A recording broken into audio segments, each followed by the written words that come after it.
ये सौभाग्य है कि दीदी जी के मुखारविंद से हम सभी सुनेंगे। दीदी जी, आप अपने आप को परम सौभाग्यशाली समझती है कि मात्र 6 वर्ष की आयु में ही आपका दिल्ली कमला नगर सेवा केंद्र पर जाना हुआ था। वही आपको बहनों ने अलग अलग क्लासेस कराए थे। दीदी जी, आप एक बार सुनाते थे क्लास में कि बहन ने मुझे गीत सुनाती थी और फिर उसके ऊपर नृत्य भी सिखाती।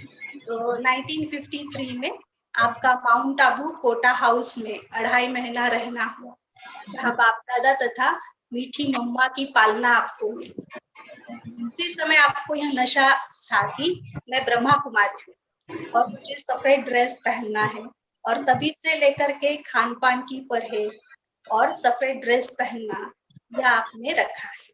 दीदी, एक बुक में मैंने यह भी पढ़ा था कि जब आप बाबा से मिले थे, आप और सुधा दीदी जी, तो बाबा ने ये कहा था, ये यज्ञ से गई हुई ही बच्चियां हैं और फिर से यज्ञ में आई।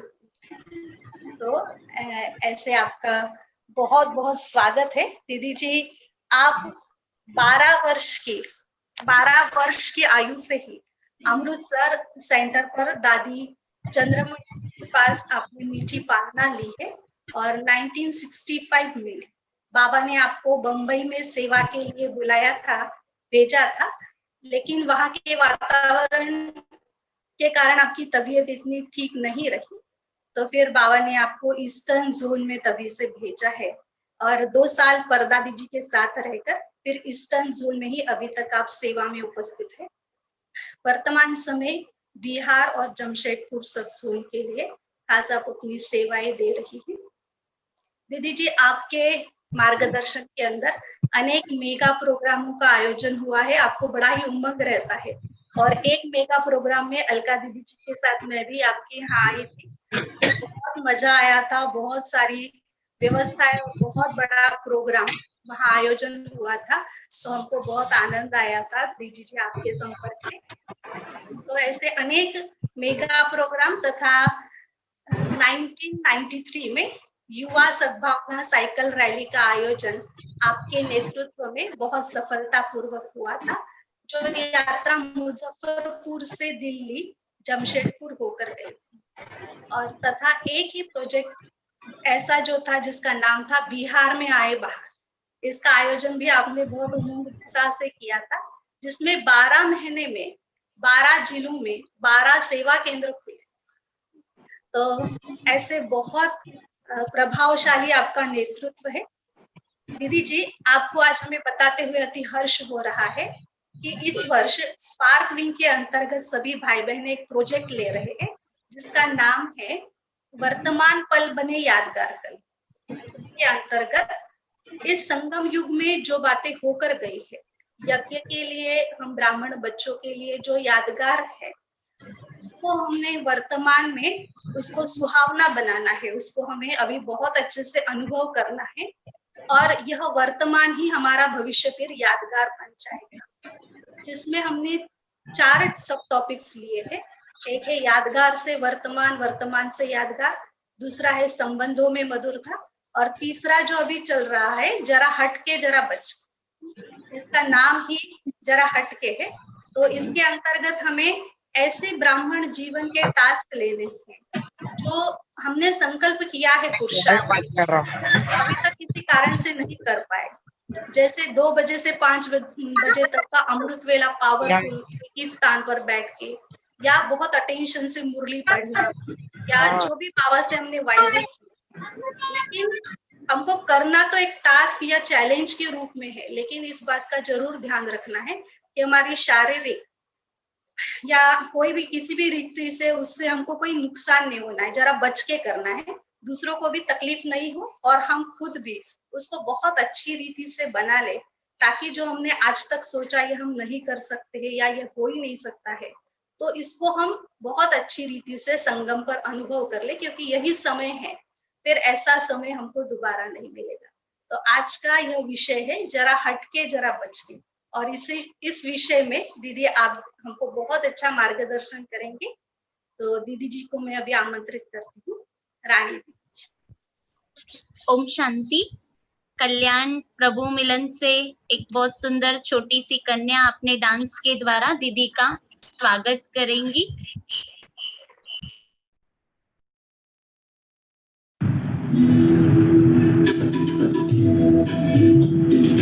फरिश्तों की महफिल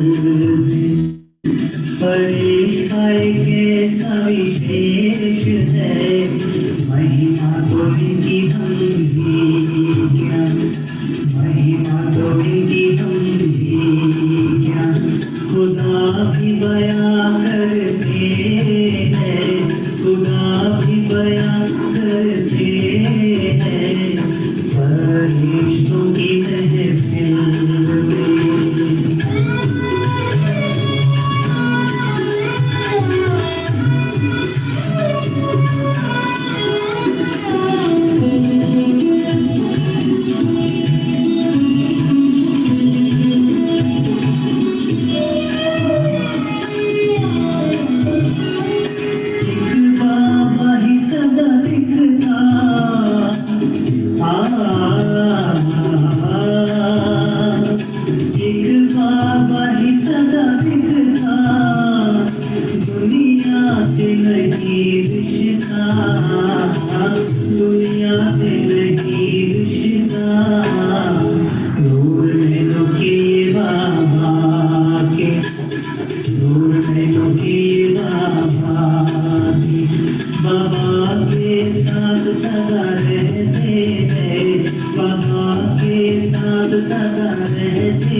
फरिश्तों की महफिल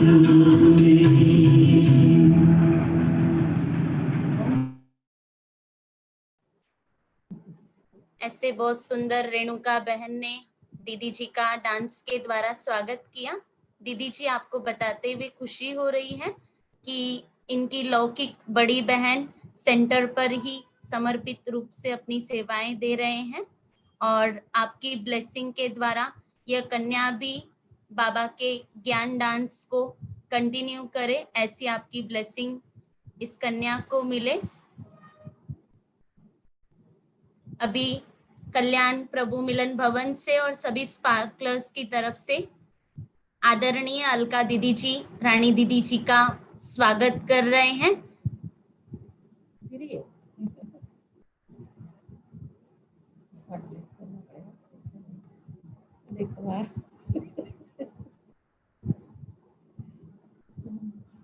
दीदी वहां से दे रही है। दीदी बहुत अच्छा मिलन है हमारा ये आपस का। हम सभी इस समय पर बहुत खुश हैं आपको ये हमारे बीच में पा करके। के द्वारा जो मिलने वाली बहने वाली ज्ञान की गंगा है, आज उसमें हम नहा करके बहुत फ्रेश हो जाएंगे और आपके साथ के अनुभव में आज हम अपने आप को भी उसी समय के अनुभव के साथ अनुभव करते करते आज आनंद लेंगे। दीदी जी आप संबोधित कीजिए। ठीक है, शुरू करें। ओम शांति। ओम शांति दीदी। आज का विषय आपने बहुत सुंदर रखा, जरा हट के जरा बच के। हम देख रहे हैं अपने ब्रह्मा कुमारी ईश्वरी विश्वविद्यालय में बाबा ने जब से यज्ञ स्थापन किया, ऐसे नियम बनाए। कैसे नियम बनाए? जरा हट के जरा बच के बनाए ना। अपने यहाँ के 4 नियम हैं। पहला पवित्रता का, ब्रह्मचर्य पालन, पहला नियम। दूसरा सात्विक भोजन, किसी विकारी व्यक्ति के हाथ का बना हुआ भोजन स्वीकार नहीं करना है। पवित्र आत्मा के हाथ का बना हुआ, बाबा को भोग लगाया हुआ वही भोजन स्वीकार करना है। तीसरा श्रेष्ठ संग, डायरेक्ट परमात्मा का संग, बुद्धि में याद भी उनकी, रोज उनके महावाक्य सुनने हैं, हर समय उनके साथ रहना है, उनके साथ चलना है, उनसे ही बातें करनी है, उनकी ही मत पर चलना है, दूसरा नहीं कोई। हाँ जरा बच के, दूसरा नहीं कोई। माम एकम का पाठ पढ़ा दिया है। चौथा दैवी गुणों की धारणा, नम्रता, अंतर्मुखता, धैर्यता, सरलता, दृढ़ता, दैवी गुणों को साथ लेकर हर कर्म करेंगे तो क्या होगा? सर्व विकारी संसार से, बाबा ने कहा पुरानी दुनिया नर्क बन चुकी है, इनसे पूरा बुद्धि योग हट जाए। हर एक से हट के चलना है, जिसको बाबा के शब्द है न्यारा और प्यारा। हर एक आत्माओं से भी न्यारा रहे, किसी के संग का प्रभाव हम पर नहीं पड़े, किसी कमजोर के संग का प्रभाव नहीं पड़े, किसी पतित आत्मा का प्रभाव नहीं पड़े। बस बाबा का डायरेक्ट परमात्मा का संग और एक बाबा की याद, एक की श्रीमत, एक की पढ़ाई, और बाबा एक धर्म, एक राज्य, एक कुल स्थापन कर रहे हैं। इतना बाबा ने शुरू से हर बच्चे को ये नियम बता दिया। हर एक को आत्मा की दृष्टि से देखो, शरीर की दृष्टि से नहीं। सब आत्माओं को देखेंगे तो आत्मा आत्मा आपस में भाई भाई, इतनी आत्मिक दृष्टि रहे, परमात्मा भगवान पढ़ा रहे हैं, पावन बना रहे हैं, स्वर्ग का मालिक बना रहे हैं, देवता बना रहे हैं, कांटे से फूल बना रहे हैं। वो बन करके यहाँ ही चलना है, यहाँ ही बन जाना है। शांत स्वरूप, सुख स्वरूप, आनंद स्वरूप, प्रेम स्वरूप यहाँ ही बन जाना है तो ये दुखी दुनिया। लेकिन किसी भी बात का हमें जरा भी दुख ना हो। इस दुखी दुनिया में सभी विकारों के संस्कार वाले हैं, वैसा ही व्यवहार करेंगे, वैसी ही उनकी चाल चलन होगी, वैसा ही उनके अंदर उतार चढ़ाव आता रहेगा। लेकिन हमारी अवस्था अचल, अडोल, एक रस रहे, सदा खुशियों से भरा हुआ, सदा आनंद से भरा हुआ, सदा प्रेम से भरा हुआ, प्रभु प्रेम में मगन रहने वाले, लगन में मगन रहने वाले हम बच्चे राजयोगी हैं। बाबा ने जब से शिव बाबा आया तब से सारी पुरानी दुनिया से हट के चलो, बच के चलो, ऐसा पाठ पढ़ा दिया कि आज ये वायरस का जो प्रभाव है उसके कारण हमको बचना नहीं पड़ रहा है, हम बच के ही चलने वाले हैं, सारी पुरानी दुनिया से हटकर ही चलने वाले हैं। किसी के भी संग का प्रभाव हम पर नहीं। एक बाबा को याद करना है, एक बाबा को अपने मन की हर बात सुनानी है, एक बाबा की हर बात सुननी है, एक की ही मत पर चलना है, एक रस स्थिति बनानी है, संतुष्ट मणि बन करके रहना है, अचल अडोल एक रस, यही हमारा लक्ष्य है। तो आज जो नियम बताए जा रहे हैं, वही हाथ नहीं मिलाना है, दूर से हाथ जोड़ना है। बाबा ने नियम पहले से बता दिया, किसी से भी मुलाकात करो तो ओम शांति बोलो, तो आत्मा पर दृष्टि जाए, आत्मा को शांति की अनुभूति हो, शक्ति की अनुभूति हो। और इस प्रकार से आज की दुनिया में हम देख रहे हैं, लोगों ने हलवाई की दुकान पर, होटलों में खाना बंद कर दिया है, मार्केट में जाके खरीदारी बंद कर दी है। हर व्यक्ति एक दूसरे से 1 गज 2 गज की दूरी पर खड़ा रहे, दूरी बनाई है।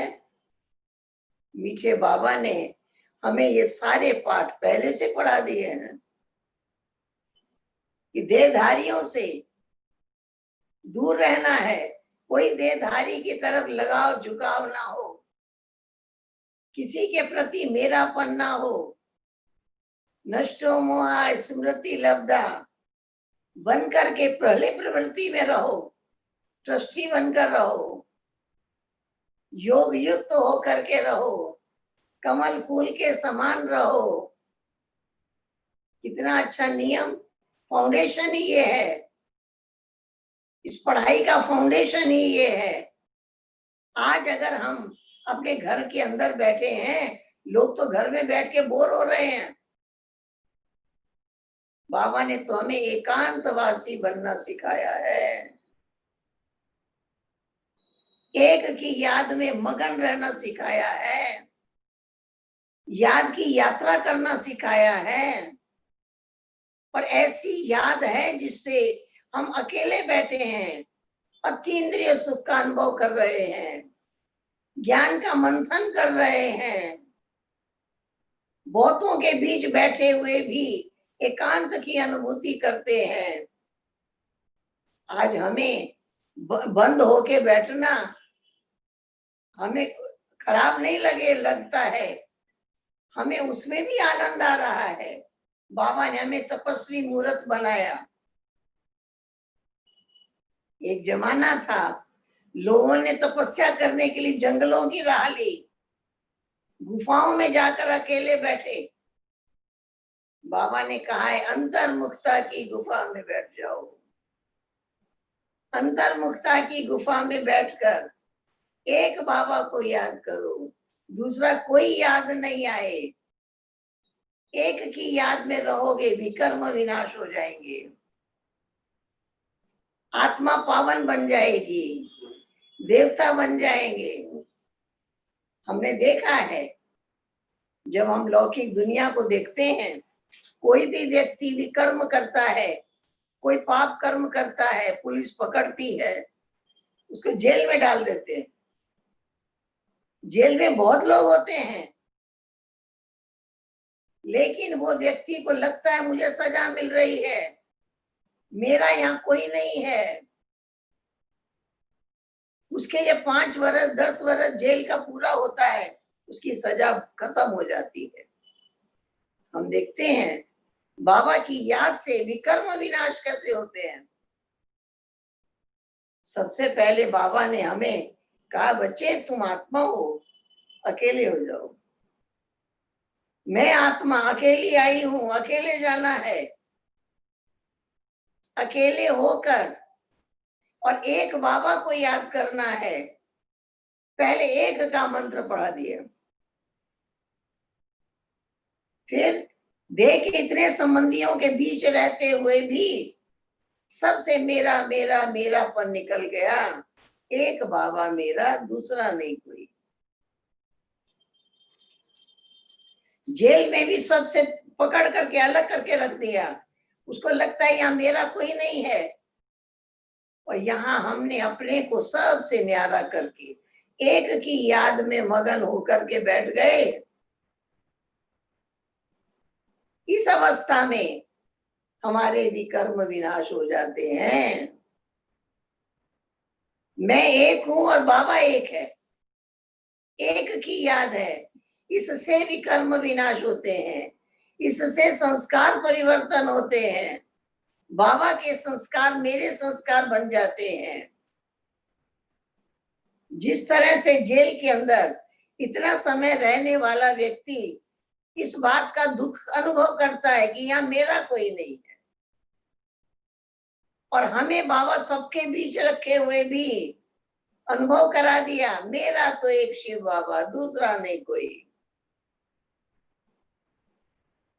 सबके बीच होते हुए भी बुद्धि निकाल दी सबसे, कमल फूल के समान बनाया, न्यारा बनाया, प्यारा भी बनाया। ये एक के याद की अवस्था, ये हमारे विकर्म विनाश करती है, हमारे संस्कार बदल देती है, हमारे संस्कार पवित्र और श्रेष्ठ बन जाते हैं। तो आज हम देखते हैं कि हमारे को जरा हट के चलना, जरा बच के चलना मुश्किल नहीं लग रहा है ना, क्योंकि ये तो हमारा संस्कार बन चुका है, हमारा संस्कार बन चुका है। सबसे न्यारा और सबका प्यारा, ये नहीं किसी एक से लगाव हो जाए, नहीं, सभी आत्माएं बाबा की हैं, परमात्मा के सब प्यारे रतन हैं। सबके प्रति शुभ भावना, सबके प्रति शुभकामना, सभी पावन बन जाएं, श्रेष्ठाचारी बन जाएं, यही लक्ष्य है। तो हम समझते हैं इस प्रकार से जो भी बाबा के अनमोल रतन हैं, जो बाबा की याद में रह के भोजन बनाते हैं और उनकी याद में भोग लगाते हैं, फिर भोग स्वीकार करते हैं, उन्हों को इस वायरस का प्रभाव नहीं हो सकता है। ऐसी पवित्र आत्माएं, ऐसी श्रेष्ठ आत्माएं, औरों को पतित से पावन बनाने वाली, कांटों को फूल बनाने वाली, सारे पुराने संस्कारों से न्यारा बनाने वाली, ऐसे बाबा के अनमोल रतन इस दुनिया में रहते हुए भी आनंद का अनुभव कर रहे हैं। अकेले बैठे हैं, एकांत में बैठे हैं, एक की याद में बैठे हैं, उनसे मीठी मीठी बातें कर रहे हैं, अतीन्द्रिय सुख का अनुभव कर रहे हैं, और क्या चाहिए। इस प्रकार से हमें इस वायरस के प्रभाव से में भी बाबा ने कहा है डरना नहीं है। अनेक आत्माओं के लिए भी शुभ संकल्प करना है कि वो भी स्वस्थ हैं, स्वस्थ रहें, वो भी इससे मुक्त रहेंगे। उनको भी घर के अंदर बंद होकर के रहना मुश्किल नहीं लगेगा, क्योंकि बुद्धि तो यात्रा करती है, कहां से कहां बुद्धि दौड़ती रहती है। हमें बाबा ने सिखा दिया, लौकिक यात्राएं तो बहुत की हैं, अब ये रूहानी यात्रा करो। यहाँ बैठे हुए भी बाबा के पास पहुंच जाओ, उनसे बैठ के मीठी मीठी बातें करो। और जब मैं उनसे भगवान से बातें कर रही हूँ तो बीच में कोई और आत्मा की याद ना आए। हम परमात्मा से किसी की शिकायत नहीं कर सकते, वो ऐसा है, वो ऐसा है, वो ऐसा है, ये नहीं कर सकते। हम अपने कल्याण की, अपनी स्व उन्नति की, अनेक आत्माओं की स्व उन्नति की ही बातें करेंगे। वो बातें हमें नजर से निहाल कर देती है, वो बातें हमें माला माल कर देती है। जब शुभ सोचते हैं तो शुभ होता ही है। हमारे शुभ चिंतन का प्रभाव। हमने एक बहन का अनुभव सुना था, तबीयत खराब हुई, डॉक्टर के पास गई, उसके सारे टेस्ट हुए, रिपोर्ट में आया कैंसर है। वो घर में आई, उसने महसूस किया मुझे कुछ नहीं हुआ।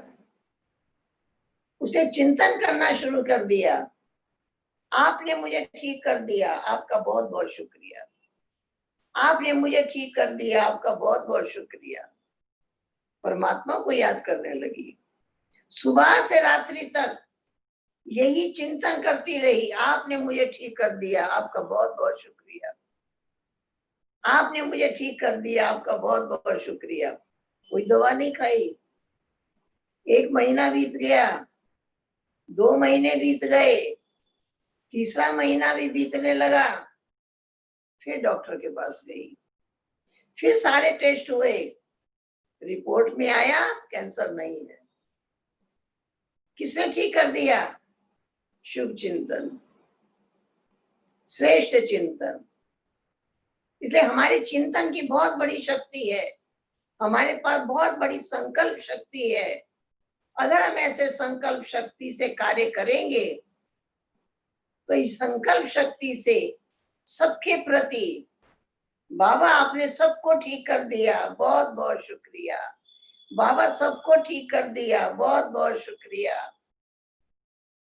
अनेक लोगों के झुंड से अपने आप को थोड़ा किनारा करके चले, एक दूसरे से दूरी बना करके चले। इस प्रकार से अगर हम चलते हैं तो हम इस वायरस से भी अपना बचाव कर सकते हैं और परमात्मा के समीप रह सकते हैं। इस प्रकार से अगर हम चलते हैं तो हमारे शुभ चिंतन का प्रभाव हम पर भी होता है, औरों पर भी होता है। मुझे याद आता है एक बार जानकी दादी ने मुझे एक बहुत अच्छी बात सिखाई। दादी ने कहा अपने शरीर की कभी शिकायत मत करना। कोई पूछता है ना क्या हाल चाल है, तो कहना शुरू कर देते हैं शुगर बढ़ गया है, ब्लड प्रेशर बढ़ गया है, घुटने में दर्द हो रहा है, कमर में दर्द हो रहा है। कहा इस शरीर की शिकायत कभी नहीं करना, इस शरीर को शाबाश देना, बहुत मदद की है, बहुत सहयोग दिया है, बहुत साथ दिया है। कभी ज्यादा काम करना पड़ा तो भी इसने इनकार नहीं किया है कि मैं नहीं करूं। शरीर रात हो जाए दिन हो, जब जैसी आवश्यकता हो, इस शरीर ने मदद की है, साथ दिया है। इसलिए इसकी शाबाश करना, इसकी महिमा करना, इसका शुक्रिया करना, इसकी शिकायत मत करना। अगर कुछ भी हो रहा है तो भी याद रखना है कि बाबा ने ठीक कर दिया है, बाबा ने ठीक कर दिया है, ठीक कर दिया है, ठीक कर दिया है। आपका बहुत बहुत शुक्रिया, आपका बहुत बहुत शुक्रिया। कैसा ही शारीरिक कष्ट हो ठीक हो जाएगा। केवल शुक्रिया करने से, इस शरीर को भी शुक्रिया कहना, इसकी भी महिमा करना, बहुत साथ दिया, कभी धोखा नहीं दिया। ऐसा नहीं कोई काम करने के लिए खड़े हो गए और शरीर साथ नहीं दे रहा है। मुझे एक भाई ने अपना अनुभव सुनाया, कहा कमर में दर्द हो रही थी, ऐसी दर्द हो रही थी कि मैं बैठ नहीं सकता था। कई लोग आए मेरे पास मिलने के लिए, जो आया उसको मैंने कहा मुझे ये हो रहा है, मुझे ये हो रहा है, मुझे ये हो रहा है। जब सब चले गए तो मैंने सोचा कि मैं अच्छा नहीं कर रहा हूं। मैं अपने कमर, जिसने मुझे इतनी मदद की है, इतना साथ दिया है, मैं उसकी शिकायत कर रहा हूं। इसको भी प्यार की जरूरत है। बस मैंने कमर पे हाथ फेर कर बहुत बहुत इसका शुक्रिया करना शुरू किया। बहुत मदद की है, बहुत कार्य किया है, कभी धोखा नहीं दिया है, हमेशा साथ दिया है। बहुत बहुत शुक्रिया, बहुत बहुत शुक्रिया। कहा मैं 5 मिनट 10 मिनट कमर पे हाथ फेरते फेरते इसको इतना प्यार कर दिया, इतना प्यार दिया इसको, मेरी दर्द ठीक हो गई। मुझे दवाई भी नहीं खानी पड़ी। मैं उठकर खड़ा हो गया, जो खड़ा नहीं हो सकता था, बैठ नहीं सकता था। उसके बाद मुझे दर्द हुई ही नहीं। तो तन तो स्थूल है, लेकिन फिर भी इसको भी स्नेह देना, इसको भी साथी बनाना, इसको भी शुक्रिया करना। नहीं तो आज आप किसी से भी मिलिए, इतना पूछ लीजिए कि आप कैसे हैं, फिर देखिए कितनी बातें सुनाएंगे। सुनाते हैं ना। तो बाबा ने हमारे ये बोली भाषा बदल दी। बहुत अच्छा है, बहुत अच्छा है, बहुत अच्छा है। अच्छा अच्छा कहा और शिकायत खत्म। इसलिए बाबा ने सिखाया महिमा करना, महिमा करते रहो।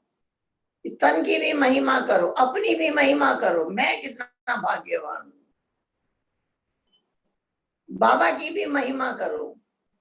हमने अपने जीवन का दूसरा नाम रखा है महिमा। हम सदा खुश रहेंगे, सदा औरों को खुश रखेंगे जब हम महिमा करते रहेंगे। हमारे जीवन में शिकायत को कोई स्थान नहीं है। तन की भी महिमा, अपने भाग्य की भी महिमा, बाबा की भी महिमा। मुझे याद आता है जब पहली बार मैं सेंटर पर गई थी तो वहां दादी कमल मणि ने मुझे यही पाठ पढ़ाया, तुम आत्मा हो, शांत स्वरूप हो, प्रेम स्वरूप हो। याद करो, मैं आत्मा शांत स्वरूप हूं, मैं प्रेम स्वरूप हूं, मैं सुख स्वरूप हूं, मैं आनंद स्वरूप हूं, मैं शक्ति स्वरूप हूं, मैं ज्ञान स्वरूप हूं, मैं शुद्ध आत्मा हूं। मेरी उम्र 6 वर्ष की थी। 30 बार 40 बार मेरे से रिपीट करवाया, याद करवा दिया। फिर कहा याद हो गया? उनका हाँ याद हो गया। सुनाओ। फिर मैंने उनको 10-20 बार सुनाया और सुनाने के बाद उन्होंने मुझे होमवर्क दिया। उन्होंने कहा कल फिर इस टाइम आना, मैं फिर तुम्हें गीत सिखाऊंगी, मैं फिर तुम्हें डांस भी सिखाऊंगी, लेकिन ये अभी जो मैंने याद कराया है गुण, ये अभी से लेकर कल यहाँ आने तक 1 मिनट भी छोड़ना नहीं। एक जाप की तरह इसको रटती रहना, रटती रहना, रटती रहना। इसी से पता लगता है कि पहले भी मैं आत्मा यज्ञ में थी, जो बाबा ने वरदान दिया, कि उसी टाइम से लेकर मैंने इसको रिपीट करना शुरू किया। मैं शांत स्वरूप हूँ, मैं सुख स्वरूप हूँ, मैं आनंद स्वरूप हूँ, मैं प्रेम स्वरूप हूँ। दूसरे दिन आने तक 1 मिनट छोड़ा नहीं, रात्रि सोने तक याद किया, सुबह उठने से फिर शुरू कर दिया, लगातार याद किया। आज हम देखते हैं कोई बच्चा 6 वर्ष की उम्र का है, उसे कोई बहन 1 घंटा क्लास कराए, दादी 1 घंटा क्लास कराई, आधा घंटा तो डांस करना सिखाई, गीत बजाई, इस पाप की दुनिया से दूर कहीं ले चल। ये गजल है। और मुझे कहा इस गीत पे मैं तुमको डांस करना सिखाती हूँ। आधा घंटा से ज्यादा मुझे डांस करना सिखाती रही। इस पाप की दुनिया से दूर कहीं ले चल, इसका म्यूजिक डांस वाला नहीं है। 1 सप्ताह तक मुझे इसी पे डांस करना सिखाती रही। फिर रविवार का दिन आया तो कहा कि आज स्टेज पर इस गीत पे डांस करो। हर रविवार मुझे स्टेज पर ले आती, कभी कविता याद कराती, कभी डांस सिखाती, योग भी सिखाया। मुझे अपने सामने बिठा के कहा तुमने सारा दिन याद किया है, अब मेरे सामने बैठकर याद करो। मैंने जब उनके सामने बैठकर याद किया, मैं शांत स्वरूप हूँ, मैं सुख स्वरूप हूँ, मैं आनंद स्वरूप हूँ, वो याद करते करते अब बहुत आनंद का अनुभव हुआ, बहुत सुख का अनुभव हुआ, खो गई। इतना आकर्षण हुआ उस प्राप्ति से, इतना आकर्षण हुआ जो एक दिन हम क्लास छोड़े नहीं कभी भी। उस उम्र में हम दौड़ दौड़ के आते रहे। आज मनुष्य के मन में सारा दिन नेगेटिव चल रहा है, बहुत डिस्टर्ब हूँ, बहुत परेशान हूँ, बहुत दुखी हूँ। सारा दिन चल रहा है और सारा दिन यही चलाने की जरूरत है। मैं आनंद स्वरूप हूँ, मैं सुख के सागर की संतान हूँ, मैं सुख स्वरूप हूँ। बाबा ने कहा मैं सर्वशक्तिवान हूँ और तुम मास्टर सर्वशक्तिवान हो। अब ये सारा दिन इसका चिंतन चाहिए, सारा दिन इसका चिंतन चाहिए। हमारे हर संकल्प में हमारा ओरिजिनल गुण प्रकट होता रहे। ये हमारा सौभाग्य था कि हमें ऐसी टीचर मिल गई जिसने ऐसा चिंतन करना सिखाया, फिर डांस करना भी सिखाया, फिर कविता भी सिखाई। उन्होंने बताया कि जब बाबा से मिलना, मैं पहली बार कोटा हाउस पहुंच गई 53 में, तो उन्होंने मुझे सिखाया था जब बाबा से मिलना तो कविता सुनाना, जब मम्मा से मिलना तो गीत पहले बोल दिया था बजाने के लिए, इस चलो चले माँ सपनों के गांव में। जब ये गीत बजवाना और इस गीत पे मम्मा के साथ रास करना, तो जब हम गए, जब बाबा से जाकर के मिले, बाबा की गोद में बैठे, तो मैंने बाबा को कविता सुनाई। वो कविता मैं आपको भी सुनाती हूँ। सुन लो ये सुन लो मेरी छोटी सी कहानी। गुड़ियों का खेल खेलते बचपन था बिताया, उस भोलेपन में जाना ना था अपना पराया। इतने में ब्रह्मा राही इन आंखों में समाया, धीरे से उसने कान में ओम गीत सुनाया। ओम गीत ने मुझको बनाया है दीवानी, बनाया है दीवानी। मैंने कहा अनजान से, जानते नहीं थे बाबा कौन है, किसका साक्षात्कार हो रहा है। मैंने कहा अनजान से ले चल तू मुझे घर। उसने कहा घर कहाँ मेरा, मैं खुद हूँ मुसाफिर। मैंने कहा अब छोड़ के जाओगे तुम किधर, जिधर था वो चल दिया मैं भी उधर चली। कांटों से भरा रास्ता, इस रास्ते ले गया, कांटों से भरा रास्ता। और तंग थी गली एक ही जा सकता था। जब रास्ता तय हो चुका दुनिया नहीं मिली,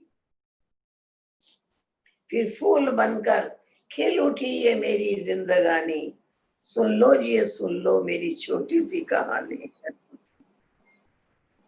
तो इस प्रकार से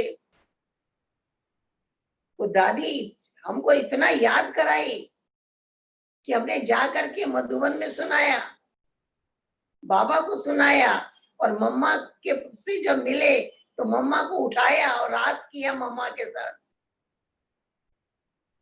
ये भी हमारा परम सौभाग्य रहा। और मुझे एक याद आती है, उस समय सेंटर की इंचार्ज दीदी मनमोहिनी दीदी थी। अभी जुलाई मास मनमोहिनी दीदी का मास है। तो दीदी बहुत बहुत प्यार, ऐसी नजर से देखती थी जैसे ये समर्पित बच्ची है। वो इतना प्यार करती थी जैसे समर्पित बच्ची है। मुझे याद आता है दीदी रोज जब हम जाते थे पहले दीदी से मिलते थे, जब लौटते थे तो दीदी से मिलकर निकलते थे। एक बार की बात है, जब हम गए तो दीदी का कमरा बंद था।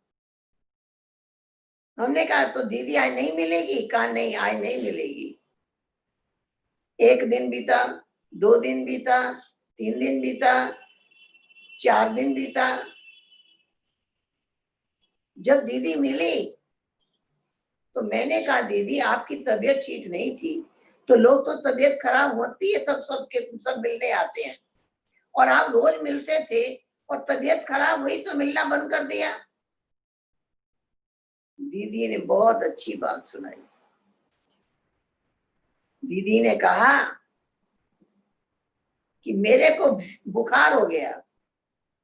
क्यों हुआ बुखार? ताकि मैं सारे काम छोड़कर बाबा को याद करूं। तो जब मैंने खाना पीना बंद कर दिया, जब मैंने वो सारे काम छोड़ दिए, तो फिर मिलजुल करके मैं अपना टाइम क्यों खत्म करूं? मैं जितना टाइम मुझे बुखार रहा, मैं पूरा टाइम बाबा की याद में रही। एक व्यक्ति से भी नहीं मिली, पूरी कमाई की।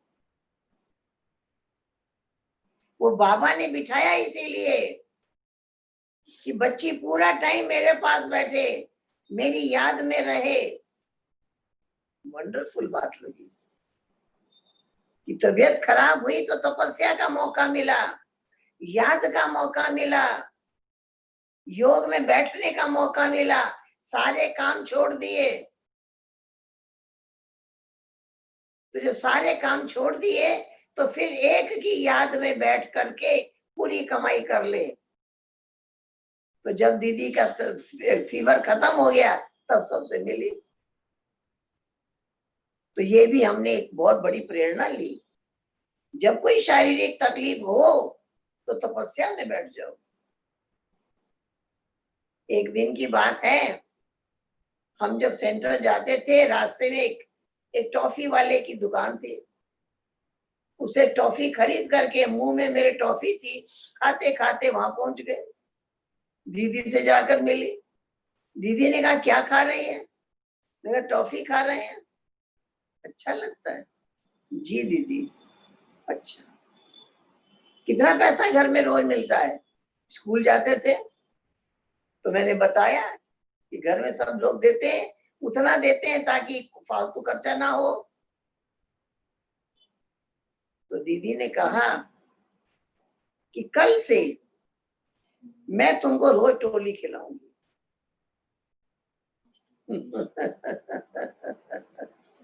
और यहाँ पर एक गोलक रखूंगी मट्टी वाली।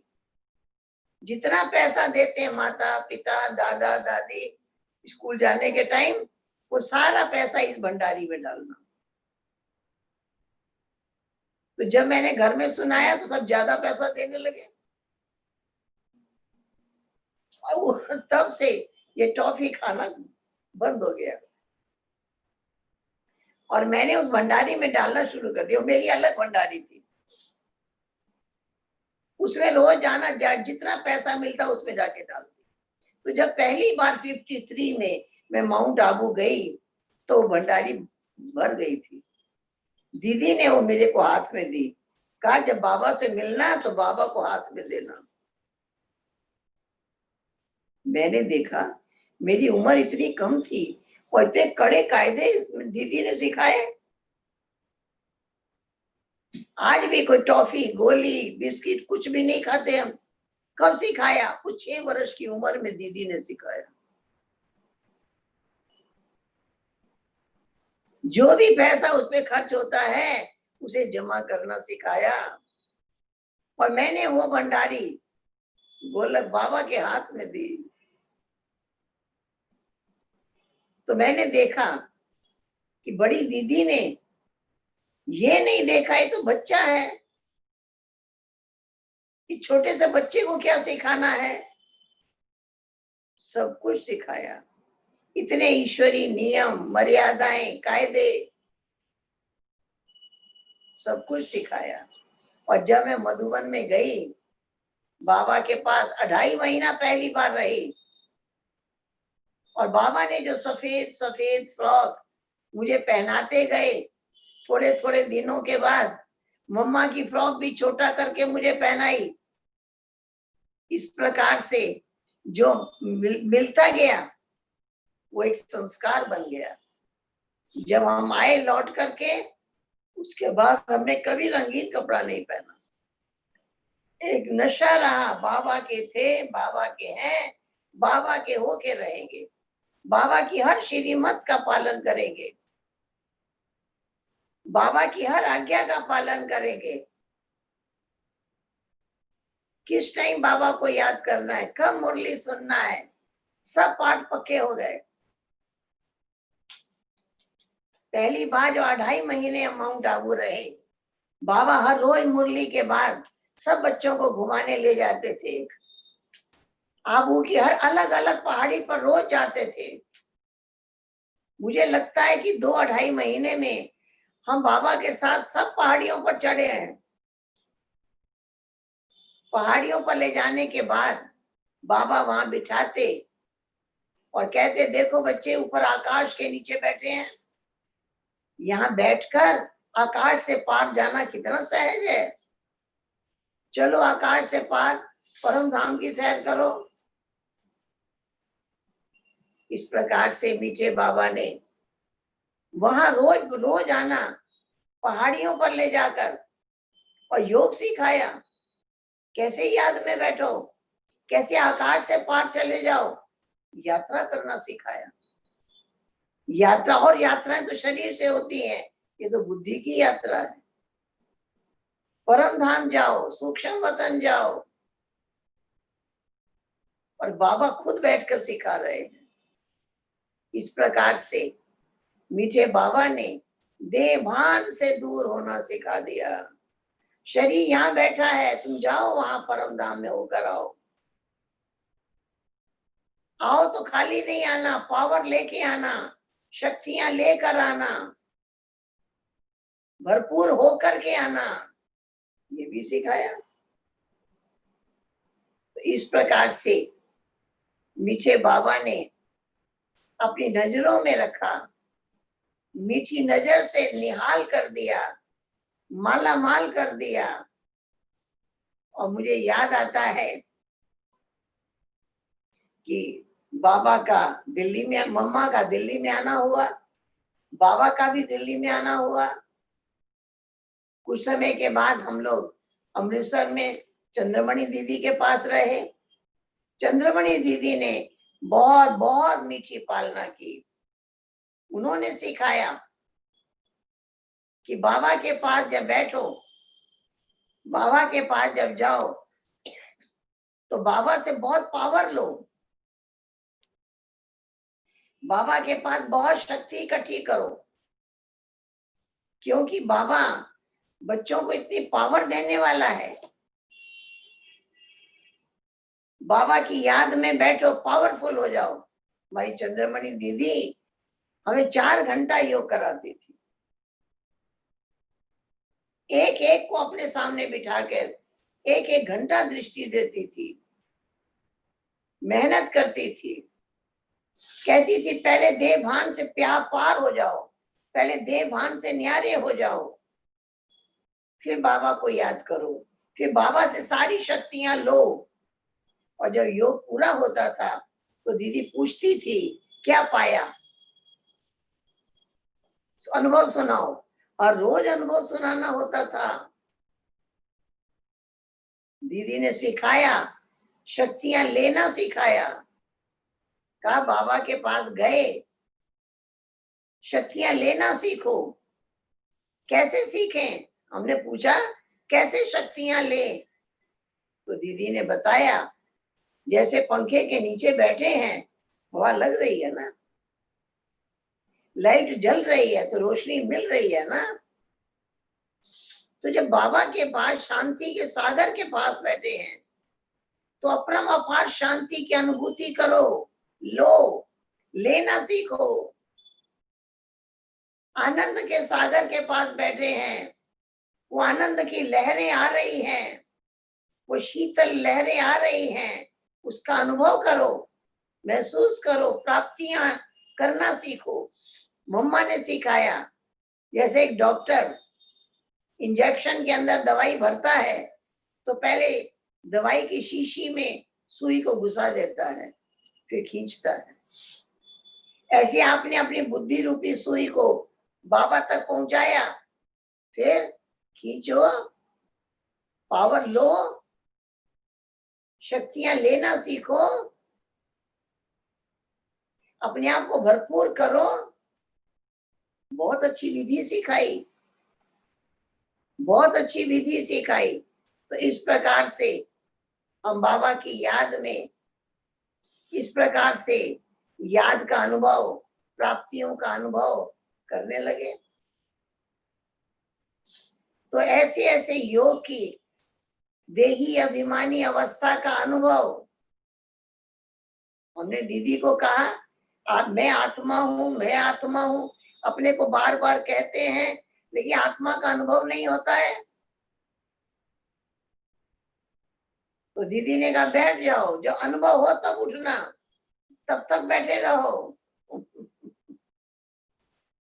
तो जाके क्लासरूम में बैठ गए और जिस प्रकार से मनन चिंतन किया और उसके बहुत बहुत अच्छे अनुभव होने लगे।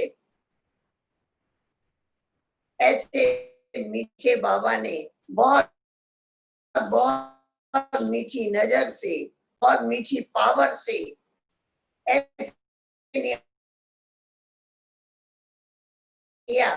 मुझे याद है कि एक बार बाबा ने मुरली चलाई, विषय उस दिन मुरली का में ज्यादा पॉइंट्स थी, रक्षाबंधन का त्योहार आने वाला था, तो रक्षाबंधन कैसे मनाओ, बाबा ने कैसे औरों को मैसेज दो, कैसे पवित्रता की राखी बांधो, दृढ़ संकल्प करो, प्रतिज्ञा करो। ये बंधन कितना मीठा है, कितना प्यारा है। ये बाबा ने पाठ पढ़ाया। उसके बाद बाबा ने मेरी ओर देखा और बाबा ने मुझे कहा बच्ची, आज जो मुरली चली है इसको भाषण की तरह लिखकर 10 बजे बाबा के कमरे में आना। उसके पहले मेरी उम्र उस टाइम भी कम थी, उसके पहले मैंने कभी लिखा नहीं था। मेरी उम्र उस टाइम 15-16 वर्ष की होगी। मैंने 2 बड़े बड़े पेज उठाए, भाषण की भूमिका बनाते हुए मुरली की सारी पॉइंट्स मैंने लिखी और 10 बजे मैं बाबा के कमरे में पहुंच गई। बाबा ने अपने सामने बिठाया, दृष्टि दिया, बच्ची लिख कर आई है? जी बाबा। अच्छा तो पढ़कर सुनाओ। अब मैं बाबा के सामने पढ़कर सुनाने लगी। बीच बीच में बाबा ने पूछा किसी से पूछकर लिखा है? मैं कहा नहीं, अकेले बैठ के लिखा है। अच्छा लिखा है। बाबा उसकी महिमा कर रहे थे। आज जब मैं कलम उठाती हूँ, कुछ भी लिखती हूँ, मुझे वो दिन याद आता है। बाबा ने एक कलम चलाना, लिखना मुझे सिखाया। ये वरदान मुझे बाबा ने दिया। फिर जब मैं पढ़कर सुना रही थी तो मेरे बोलने का ढंग, मेरा बात करने का ढंग, वो भी बाबा देख रहे थे। अच्छा बोलती है, ये भी बाबा महिमा कर रहे थे। इस तरह से वो सारा जब मैंने लिखकर पूरा किया, वो बाबा को सुना के पूरा किया, तो बाबा ने कहा इसको यहीं रख देना। एक दादी बैठी थी, बाबा ने उनको कहा कि ये जो भाषण है इसको सिंधी में लिखो। बाबा तो हिंदी नहीं पढ़ते, सिंधी में लिखना, तो बाबा इसको पढ़ेंगे। तो दादी ने सिंधी में लिख कर दिया होगा बाबा को। दूसरे दिन भी मुरली चली, यही विषय था, रक्षाबंधन कैसे मनाओ, कैसे सभी को पवित्रता की राखी बांधो, पवित्र बनो, योगी बनो का महामंत्र कैसे पढ़ाओ। दूसरे दिन भी यही मुरली इसी विषय पर थी। तो बाबा ने दूसरे दिन भी मेरी तरफ देखा और कहा, बच्ची आज जो मुरली चली है इसको भाषण की तरह लिखकर 10 बजे बाबा के कमरे में आना। दूसरे दिन भी मैंने वो भाषण लिखा, जिसे बाबा की सारे महावाक्य मैं नोट कर रही थी, रोज करती थी नोट, वो मैंने सब लिखा। और दूसरे दिन भी जब मैं बाबा के कमरे में पहुंची तो बाबा ने पूछा, लिख कर आई है? कि जी बाबा। तो बाबा ने अपने सामने बिठाया और फिर कहा, पढ़कर सुनो। फिर दूसरे दिन का मैंने बाबा के सामने पढ़कर सुनाया। सुनने के बाद बाबा ने कहा, कल और आज का दोनों इकट्ठा पढ़ के सुनाओ। देखा, सुप्रीम टीचर ने कितना टाइम दिया है टीचर बनाने में। कि दोनों दिन का मैंने बाबा के सामने पढ़ के सुनाया। सुनने के बाद बाबा ने कहा, आज रात्रि क्लास में तुम ये भाषण करना, बाबा आकर सुनेंगे। उस टाइम में हिस्ट्री हॉल में मैंने रात्रि क्लास में वो भाषण किया और बाबा ने सुना। बाबा ने बहुत वरदान दिए, बहुत वरदान बाबा के मिले, बहुत उमंग दिलाया, बहुत उत्साह दिलाया, बहुत शक्ति भरी। मैंने देखा जैसे हम बाबा के स्टूडेंट हैं, ऐसे बाबा एक एक बच्चे को टीचर भी बनाते हैं। बाबा ने मंच पर बैठना भी सिखाया, बाबा ने औरों को भी समझाना सिखाया। तो इस प्रकार से मीठे बाबा का ये वरदान भी मिला।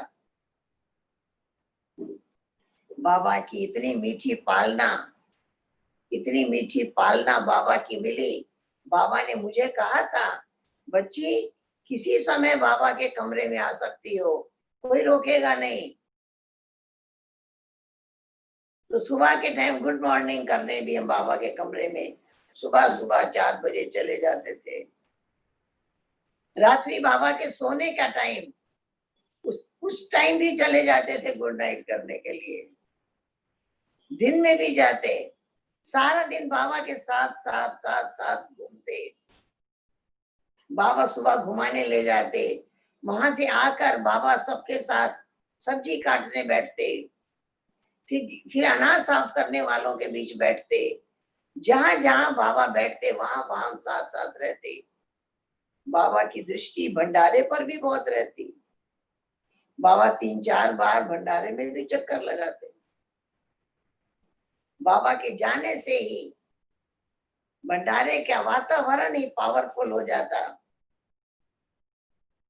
हमने देखा, कहलाता यही है भंडारा, भोलानाथ का भंडारा, और भोजन ब्रह्म भोजन। बाबा की नजरों में कौन बना रहा है, कैसे बना रहे हैं, कैसे बाबा की याद में बना रहे हैं। बाबा चक्कर लगाते, सब बच्चों को देखते। तो इस तरह से एक दादी ने बहुत अच्छा अनुभव मुझे सुनाया था। दादी ने सुनाया कि जब एक समय था, बेगरी लाइफ चल रही थी और बाबा ने सभी बहनों को पहरे की ड्यूटी दे दी थी, सभी बहनों को पहरे की ड्यूटी दे दी थी, सब भाइयों को ड्यूटी से हटा दिया था। तो उन्होंने बताया कि मेरा पहरे की ड्यूटी थी और दोपहर भोजन के टाइम मैं किसी बहन को बिठाकर और भोजन करने अंदर आई। उस दिनों में बाबा सबके साथ भोजन करते थे, पूरे राउंड में बाबा भी बैठे थे, मम्मा बैठी थी, सब दादियां बैठी थी पूरे राउंड में, चक्र में। और जो दादी भोजन परोसने के लिए आई उसने अनाउंस किया कि आज एक बार दाल लेना, दोबारा दाल नहीं लेना। बाबा ने सुना, बाबा को अच्छा नहीं लगा, बच्चों के भोजन में कमी क्यों। सुनने के बाद बाबा उठकर कमरे में चले गए। बाबा के जाने के बाद मम्मा उठ करके कमरे में चली गई, धीरे धीरे और दादियां भी उठकर गई। फिर वो दादी कहती है कि मैं भी उठकर गई। क्या देखा, बाबा गद्दी पर बैठे हैं, सब दादियां बाबा के सामने हैं, लेकिन पूरा साइलेंस, कोई कुछ नहीं बोल रहा है। फिर एक दादी आई, बाबा बच्चे इंतजार कर रहे हैं। बाबा ने कहा मैं अपने बाबा से बात कर रहा हूं, बच्चों को खिलाने के लिए आप बंधे हुए हैं। उसके बाद बाबा आए, बाबा ने भोजन किया, बोला हमने भी बाबा के साथ साथ भोजन किया और उसके बाद मैं अपनी ड्यूटी पर आ गई। फिर उन्होंने कहा कि लगभग 1.5-2 घंटा बीता, एक बैलगाड़ी हमारे आश्रम के अंदर आ गई। कहा मैंने आगे बढ़कर उसको बताया ये आम रास्ता नहीं है, आप इधर से बाहर नहीं जा सकते हो, आप गलत आ गए हो, इसलिए यहां से गाड़ी को घुमा लो। उसने सुना तो जरूर, लेकिन गाड़ी को घुमाया नहीं, तो वहीं खड़ा रहा और धीरे धीरे आगे आ गया। फिर उससे पूछा कि क्यों आप बाहर क्यों नहीं जा रहे हो। उसने कहा मैं तो सीधे ही जा रहा था, मुझे कोई कह रहा है कि जो तुम्हारी गाड़ी में सामान है यहां दे के जाओ। तो दादी ने पूछा तुम्हारी गाड़ी में क्या है। उसने कहा दाल के बोरे हैं, ये दाल मेरे अपने खेत की उपजी हुई है, मैं मार्केट में बेचने जा रहा था, मैं नहीं जानता यहाँ कौन रहता है, लेकिन ये मैं लेकर नहीं जाऊंगा, इसको स्वीकार करिए। तब दादी बाबा के पास गई, बाबा को जाकर सुनाया। बाबा ने कहा उसको पहले भोजन कराओ। फिर बाबा से मिलाया, उसने बाबा को यही कहा बाबा मैं सीधा जा रहा था, मैं नहीं जानता यहाँ कौन रहता है, मुझे कोई कह रहा है ये सामान यहाँ दे के जाओ, आप स्वीकार करिए। तो उसने देखा, दादी कहती है कि मैंने देखा बाबा की बात श्री बाबा इतनी जल्दी सुन लेते हैं, इसलिए कैसी भी परिस्थिति आई लेकिन भोलानाथ का भंडारा भरा ही रहा, कभी कमी नहीं आई। कभी धन की कमी भी आई। एक दादी ने जो अकाउंट संभालती थी बाबा के पास आके बताया बाबा आज 8 आना बचा है और स्टोर में अनाज नहीं है। बाबा ने कहा अच्छा 10 बजे आना। वो कहती है कि मैं सोचा 10 बजे क्या होगा, 10 बजे एक पोस्टमैन एक लिफाफा दे गया, उस लिफाफे में रुपया था, किसी की चिट्ठी नहीं थी, किसी का नाम नहीं था, केवल रुपया था। वो रुपया बाबा ने किसी को दिया कि जाओ सामान लेकर आओ और नाश्ता बनाओ, भोजन बनाओ। तो शिव बाबा ने भी परीक्षा ली है और परीक्षा में मदद भी की है। आगे भी बढ़ाया है। तो इस प्रकार से हम यज्ञ के अनेक अनुभवों को सुनते हैं तो मन में बहुत पावर आती है कि बाबा हमेशा साथ है, परीक्षा भी लेता है, मदद भी करता है, शक्ति भी देता है। मुझे एक समय की बात याद आती है, दोपहर का समय था और मैं अचानक बाबा के कमरे में चली गई और मैंने कमरे में क्या देखा, बाबा तो गद्दी पर बैठे हैं लेकिन कोना में एक कुर्सी है, उस पर मम्मा की माँ बैठी और उनको बाबा ने कोई संदेश दे दिया और वो वतन में चली गई थी। वो बाबा का संदेश ही थी, वो बाबा के संदेश ले जाती थी वतन में। और मैं पहुंच गई। मुझे बाबा ने अपने सामने गद्दी पे बिठाया, दृष्टि दिया। फिर बाबा ने मेरे से पूछा, बच्ची कभी ध्यान में गई हो? मैं कहा नहीं। कभी साक्षात्कार किया है? मैं कहा नहीं। बाबा ने कहा जाओगी? जी बाबा जाएंगे। तो बाबा ने कहा अच्छा, तो बाबा भेजते हैं। सब चाबी तो बाबा के हाथ में है। बाबा ने मुझे दृष्टि दी, वो ऐसी दृष्टि थी पावरफुल, मैं सोल कॉन्शियस हो गई, एकदम देह भान से न्यारी आत्मिक स्वरूप की अनुभूति होने लगी। फिर बाबा ने मेरे सिर पे हाथ रखा। वो बाबा का मेरे सिर पे हाथ रहा, कब तक रहा मुझे पता नहीं, लेकिन मैं यहाँ से पार वतन में पहुंच गई थी। मैं वतन का वो अलौकिक नजारा देख रही थी, बाबा को वहां देख रही थी। बहुत लाइट, बहुत माइट, बहुत पावरफुल। वहां मैं बाबा से मुलाकात कर रही हूँ, बहुत मीठी मीठी बातें कर रही हूँ, मगन हूँ वहां। शायद ज्यादा देर रही। अब बाबा ने जैसे मुझे भेजा ऐसे बाबा ने मुझे फिर बुलाया भी। बाबा की एक आवाज आई, आओ बच्ची, आओ बच्ची, आओ बच्ची। मुझे याद आता है जब मैं नीचे उतरी, मेरी आंखें खुली, मैंने क्या देखा, बाबा का हाथ मेरे सिर पर था और मुझे दृष्टि दिया। बाबा का हाथ सिर पर ही रहा। दृष्टि देने के बाद बाबा ने कहा, बच्ची ऐसे ही नशे में जाती रहोगी।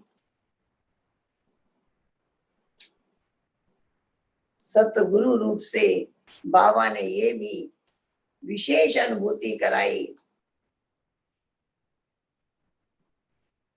और ऐसा मीठा वरदान दिया, जब चाहे बाबा से मीठी मीठी बातें कर सकते हैं, बाबा को सामने देख सकते हैं। मुझे याद आता है बाबा के अव्यक्त होने के बाद जब दादी के, गुलजार दादी के तन में बाबा का आना हुआ, बाबा सारी रात रहते थे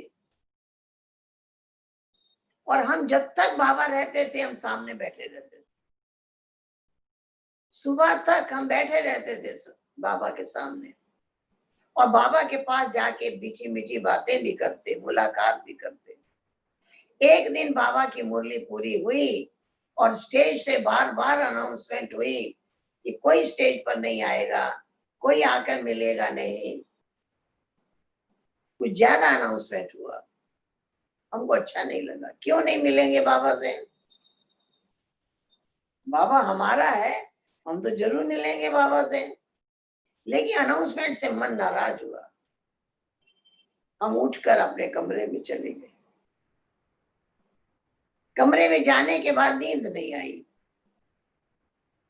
रात्रि 11 बजे के करीब हमने स्नान किया। 11 या 12 बजे तैयार हुए, धीरे धीरे धीरे। लगा कोई बुला रहा है, कोई खींच रहा है। 2 बजे मैं फिर हॉल में चली गई और पहली लाइन में नहीं बैठी, 4-5 लाइन पीछे बैठी। उसके बाद बाबा ने मोहिनी बहन को बुलाया, कान में कुछ कहा। उसके बाद मोहिनी बहन ने अनाउंस किया, रानी बहन बाबा बुला रहे हैं। ऐसी मुझे उम्मीद नहीं थी, लेकिन जैसे ही मैं मंच पर गई, बाबा ने एक एक शब्द जो मेरे मन में संकल्प चल रहे थे, बाबा ने एक एक शब्द मेरे सुनाए। तब मुझे पता लगा हमारे मन में जितने संकल्प चलते हैं बाबा के पास पहुंचते हैं। बाबा के प्यार भरे क्यों नहीं बाबा से मिलेंगे। बाबा ने बहुत प्यार किया, मेरे दोनों हाथ भर दिए, इतनी टोली मुझे दी। फिर बाबा ने कहा, बच्ची, बाबा ने तो तुम्हारा वतन में आने का द्वार खोल दिया हुआ है। पहले जो बाबा ने मेरे को साक्षात्कार कराया, उसकी याद अव्यक्त रूप में दिलाई। कहा, बाबा ने तो तुम्हारा वतन में आने का द्वार खोल दिया हुआ है, तुम कभी भी आ सकती हो, कितना ही समय बैठ के बाबा से बात कर सकती हो, वहां तो कोई क्यों नहीं है। मुझे बड़ा आश्चर्य हुआ। बाबा ने मेरे मन के एक संकल्प सुनाए, बाबा ने वतन में भेजा है वो भी मुझे याद कराया, ऐसी पावर दे दी। फिर कभी अगर ऐसा कोई मौका आए तो मुझे अब फील ही नहीं हुआ जैसे उस टाइम फील हुआ। क्यों नहीं, फील ही नहीं हुआ। और बहुत बहुत मीठी मीठी अनुभूतियां होती रही। इस प्रकार से मीठे बाबा ने बहुत अच्छे अच्छे अनुभव साकार रूप में भी कराए, अव्यक्त रूप में भी कराए। अव्यक्त मिलन में भी बाबा के बहुत अच्छी अच्छी अनुभूतियां हुई, जिससे यही पता लगता था कि हमारे जो भी संकल्प हैं बाबा तक पहुंचते हैं। हम जो भी चिंतन करते हैं, संकल्प करते हैं, बाबा तक पहुंचते हैं। इस प्रकार से मीठे बाबा की मीठी पालना मिलती रही। एक दिन बाबा झोपड़ी के बाहर बैठे थे, मैं पहुंच गई बाबा के पास। उसके बाद बाबा कभी फोटो खिंचाने नहीं देते थे, लेकिन बाबा ने किसी को कहा चंद्रहास को बुलाओ और उसको कहा फोटो खींचो। बाबा मौसमी के पेड़ के नीचे बैठे थे, बाबा ने कहा फोटो खींचो, ये मौसमी भी आनी चाहिए फोटो में। हम भी बाबा के कुर्सी के पीछे बैठे थे, क्योंकि बाबा झोपड़ी के बाहर बैठे थे। उसके बाद बाबा उठकर दूसरे पेड़ के नीचे खड़े हुए। अब कहा इनके साथ फोटो खींचो, बाबा ने फोटो खिंचवाया। फोटो खींचने के बाद बाबा ने मेरे से पूछा,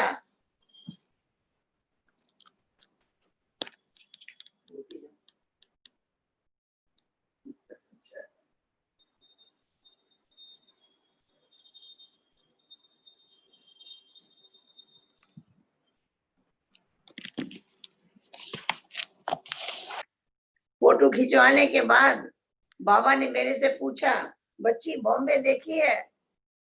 मैं कहा नहीं। जाओ, बाबा लिख देगा, तुमको खूब बॉम्बे घुमाएगी। उस समय सेंटर था रीगल सिनेमा के सामने, वाटरलू मेंशन में। और बड़ी दादी, प्रकाशमणि दादी ही वहां रहती थी, और बहुत दादियां थी। दूसरे दिन सवेरे ही बाबा ने मेरे को भेज दिया। उस टाइम मम्मा अव्यक्त हुई थी 65 में। मम्मा जून में अव्यक्त हुई, बाबा ने जुलाई में मेरे को बॉम्बे भेज दिया। और मेरा संस्कार ऐसा बन चुका था, कोई घूमने का शौक नहीं, योग और ज्ञान ही अपना सब्जेक्ट था। उसी में बहुत आनंद विभोर होते थे। दादी के पास बाबा का पत्र पहुंचा है, बच्ची को खूब घुमाना। दादी जितने भी आसपास सेंटर्स थे सब जगह हमको भेजती थी क्लास कराने के लिए, और साथ में जिसके साथ भेजती उनको कहती इनको वहां घुमा के आना, वहां घुमा के आना। मैं सब जगह जाती थी जहां दादी भेजती थी। क्यों जाती थी? बाबा के कहने का कोई रहस्य होगा? देख लो, दुनिया इसी संसार के पीछे इतना आकर्षित है। तो इस प्रकार से मेरे रहते ही बाबा का आना हुआ बॉम्बे में, और वहां रहते उसी समय गामदेवी शिफ्ट हुआ वहां से। उस टाइम मैं वही थी। जब बाबा का आना हुआ तो भी एक वंडरफुल दृश्य था। बाबा का बार बार पत्र आता था, स्टेशन पर कितने लोग आएंगे। तो बाबा से पूछा गया कितने आए, कहा 2 या 3। बाबा गुप्त है और गुप्त। बाबा तो चाहता है शिव बाबा को प्रत्यक्ष करना।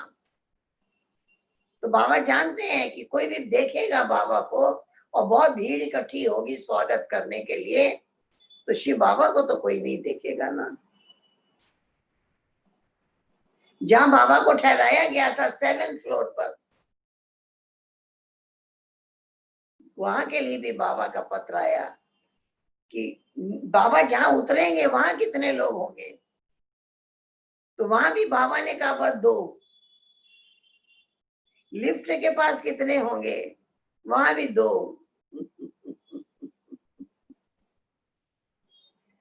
दोपहर का समय था, बाबा का आना हुआ।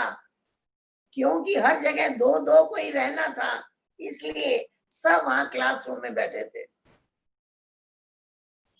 सब उस हॉल के अंदर बैठे थे। बाबा आए, एक वंडरफुल नजारा था। कोई स्वागत गीत नहीं बज रहा था, कोई गुलदस्ता फूल मालाएं नहीं थी। बाबा आकर जैसे एंटर की ऐसे ही हॉल था। बाबा वहां खड़े हुए, सब उठ करके खड़े हो गए।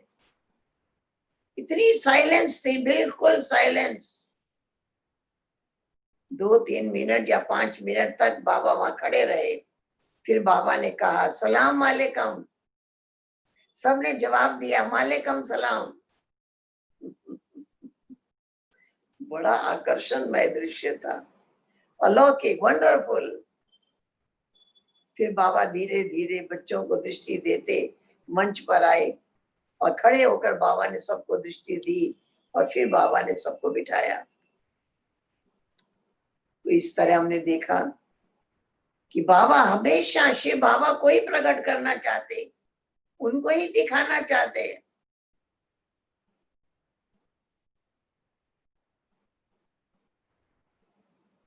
लेकिन वहां का क्लाइमेट मुझे सूट नहीं किया, मुझे दमा हो गया।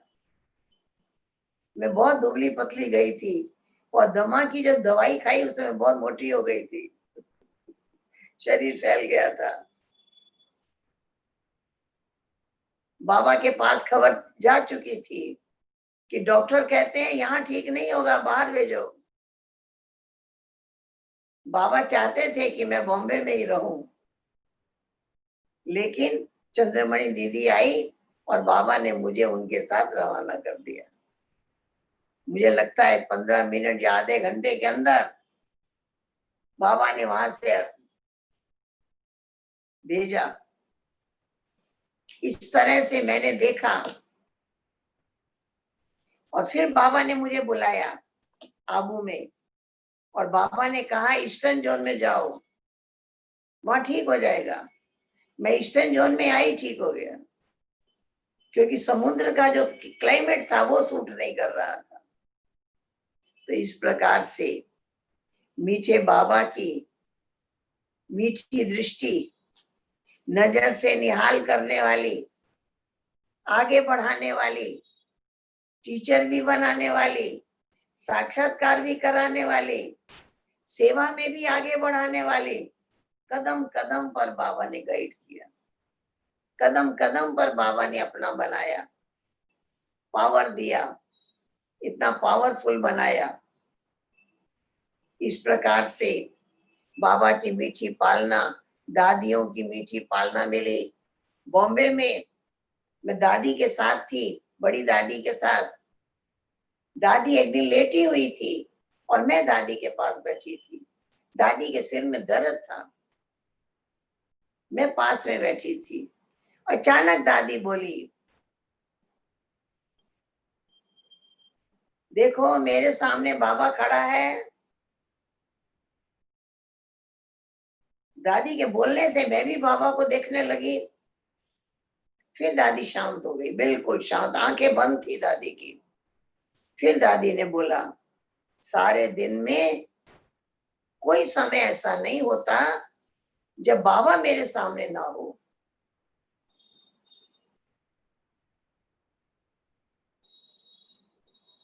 फिर दादी शांत हो गई। फिर मैंने दादी से पूछा, कौन सा बाबा? दादी को अच्छा नहीं लगा। दादी ने जवाब दिया, इकट्ठे हैं ना दोनों। तो मुझे लगा इकट्ठे याद करना तो बहुत सहज है। हम ब्रह्मा बाबा को देखेंगे, शिव बाबा दिखाई देगा, वो तो देता ही है। मुझे लगा ये बहुत सहज है। मैं सारा दिन ब्रह्मा बाबा को देख सकती हूँ, मैं सारा दिन बाबा को याद कर सकती हूँ। फिर मैंने भी यही पुरुषार्थ किया, सारा दिन बाबा को देखना शुरू किया। तो इस तरह से बाबा को देखते, बाबा को याद करते, पुरुषार्थ में धीरे धीरे आगे बढ़ते गए। आज भी दादी के वो बोल मेरे कान में आज भी गूंजते हैं। बैठे बैठे अचानक याद आता है, सारे दिन में कोई समय ऐसा नहीं होता जब बाबा मेरे सामने ना हो।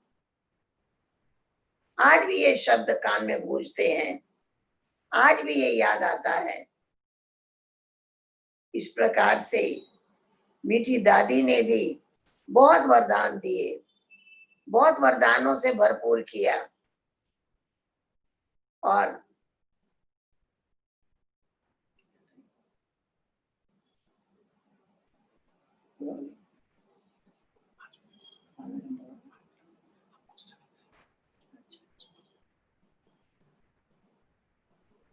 तो इस प्रकार से मीठे बाबा ने दादियों के पास भी बिठाया, तो उन्होंने बहुत भंडार भरा। एक बार जानकी दादी के पास पूना में मैं गई थी, तो मैंने दादी को देखा, रात्रि 2 बजे से दादी अपने बेड पर नहीं थी।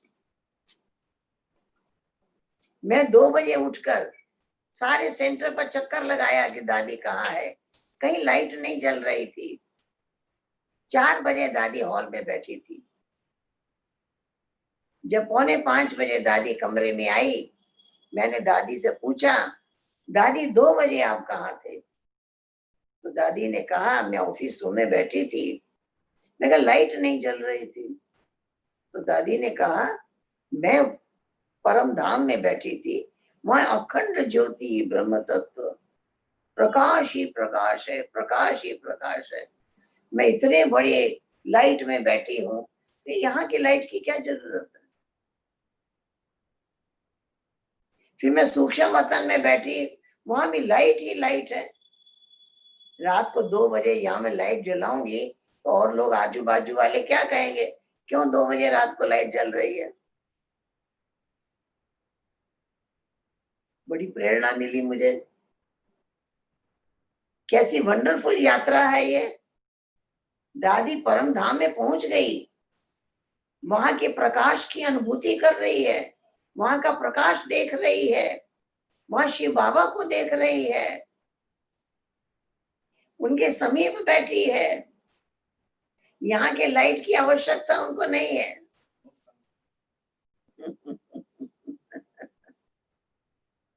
बहुत अच्छा लगा, बहुत अच्छा लगा।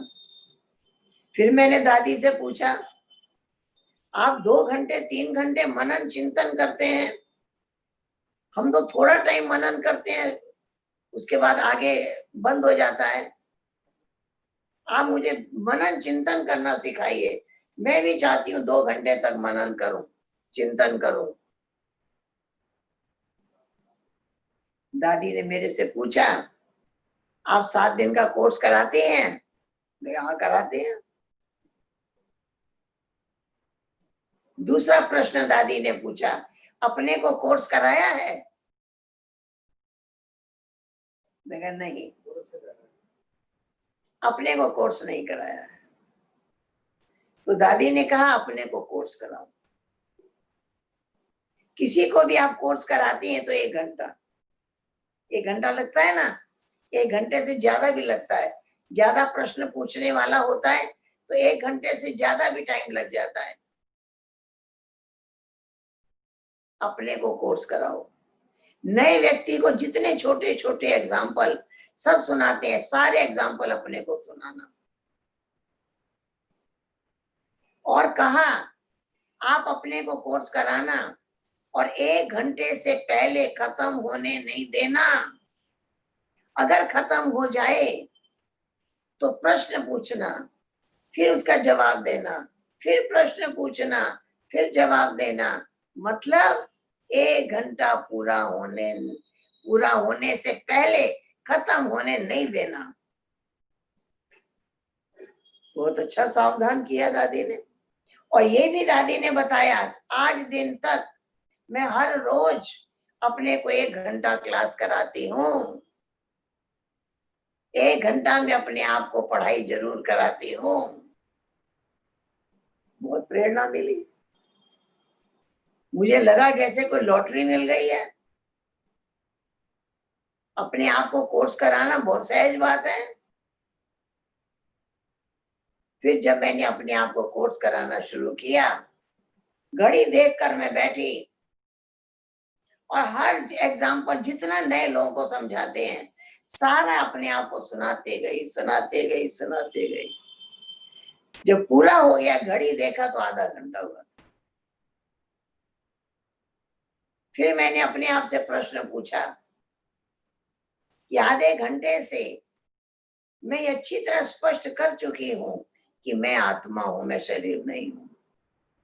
लेकिन मुझे आत्मा का अनुभव होना चाहिए ना कि मैं आत्मा हूं। ज्ञान होने के बाद भी उसका अनुभव क्यों नहीं हो रहा है? इसका जवाब देने में अपने को समझाना शुरू किया। जैसे कोई व्यक्ति शरीर छोड़ दिया, अब शरीर की स्थिति क्या है? जब आत्मा उसके अंदर थी तो क्या करता था? आत्मा के जाने के बाद शरीर की अवस्था क्या है? ऐसा दृश्य दिखाते हुए अपने आप को समझाते समझाते पार हो गई।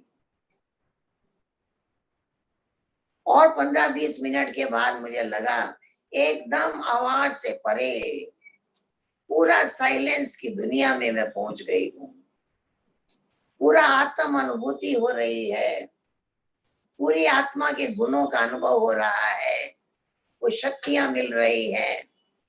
जो 1 घंटा पूरा हुआ तो मैं उस स्थिति में स्थित थी, आत्म स्वरूप में स्थित थी। और उस स्थिति के बाद 1 घंटा में और बैठी रही, उस अनुभव के सुख का अनुभव कर रही थी, उस शांति का अनुभव कर रही थी। और 1 घंटा में बैठी रही। मुझे लगा मैं वाणी में नहीं आ सकती हूँ, मैं इतनी आवाज से परे चली गई हूँ। समझ में आ गया। पहले मनन अवस्था, फिर मगन अवस्था। पहली अवस्था है मनन करो। बाबा ने कहा ज्ञान का मनन करो, चिंतन करो, विचार सागर मंथन करो। पहली अवस्था मनन, फिर दूसरी अवस्था मगन। पहले लगन, फिर मगन। इस प्रकार से पूरा 7 दिन अपने को कोर्स कराया। और दादी ने कहा था ये कोर्स कराना, अपने को बंद नहीं करना, बार बार अपने को कोर्स कराते रहना, अपने आप को पढ़ाते रहना। तो इस प्रकार से मीठी दादी ने ऐसा विचार सागर मंथन करने का बहुत सुंदर पाठ पढ़ाया, जिसका आनंद आज भी मिलता है। मुझे याद आता है, एक दिन दादी ने कहा, आज मैं अमृत वेले योग में बैठी, 1 घंटा मैं बाबा के गुण गाती रही। 1 गुण 2 बार नहीं, नए नए गुण, नए नए गुण। फिर दादी ने पूछा, आप गा सकती हैं? मैं कहा जरूर। दूसरे दिन जब मैं अमृत वेले योग में बैठी, मैं बाबा के गुण गाना शुरू किया। अब यहाँ मन और बुद्धि दोनों काम कर रहा था। बुद्धि ढूंढ ढूंढ के ला रही थी बाबा के गुण, ढूंढ ढूंढ के ला रही थी। मन मनन कर रहा था, बुद्धि ढूंढ ढूंढ के ला रही थी। जब मन और बुद्धि दोनों एक काम करते हैं, उसी को कहते हैं एकाग्रता की शक्ति। वही एकाग्रता की अनुभूति है। इस प्रकार से बाबा 1 घंटे तक मैं बाबा के गुण गाती रही, गाती रही, गाती रही। दादी का कहना था, जितना बाबा के गुण गाते रहेंगे उतना गुणवान बन जाएंगे। वो बाबा के गुण हमारे अंदर जागृत हो जाएंगे। हम किसी के अवगुण का वर्णन करते हैं, किसी के सामने निंदा करते हैं, वो ऐसा है, वो ऐसा है। जितना अवगुण का वर्णन करते हैं, उतने अवगुण अपने अंदर आ जाते हैं। इसलिए किसी के भी अवगुणों का वर्णन नहीं करना, किसी की कमियों का वर्णन नहीं करना। करेंगे तो अपने अंदर वो कमी आ जाएगी। बाबा के गुण गाते रहो, गाते रहो, गाते रहो। वो सारे गुण आत्मा के अंदर जागृत हो जाएंगे, वो आत्मा के अंदर आ जाएंगे और उसकी अनुभूति होगी, उसकी अवस्था मजबूत होगी और आगे बढ़ेंगे। इस प्रकार से मीठे मीठे बाबा ने, मीठी दादियों ने जैसे जैसे स्वयं पुरुषार्थ किया, ऐसे पुरुषार्थ करने के तरीके भी सिखाए, जो आज तक भी काम आ रहे हैं। अनुभूति हो रही है। ठीक है, ठीक है।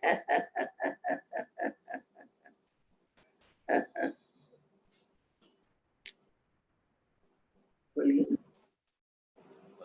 हाँ दीदी, दीदी बहुत अच्छा लग रहा था आपके साथ, और भी लग रहा था कि सुनते रहे। फिर भी समय का साकार दुनिया में बैठे हम। तो अभी हमारे बीच में रामाराव भाई है, वो कुछ प्रश्न पूछने वाले हैं, जो सभी के आए हुए प्रश्न हैं। रामाराव भी, आप प्रश्न पूछिए।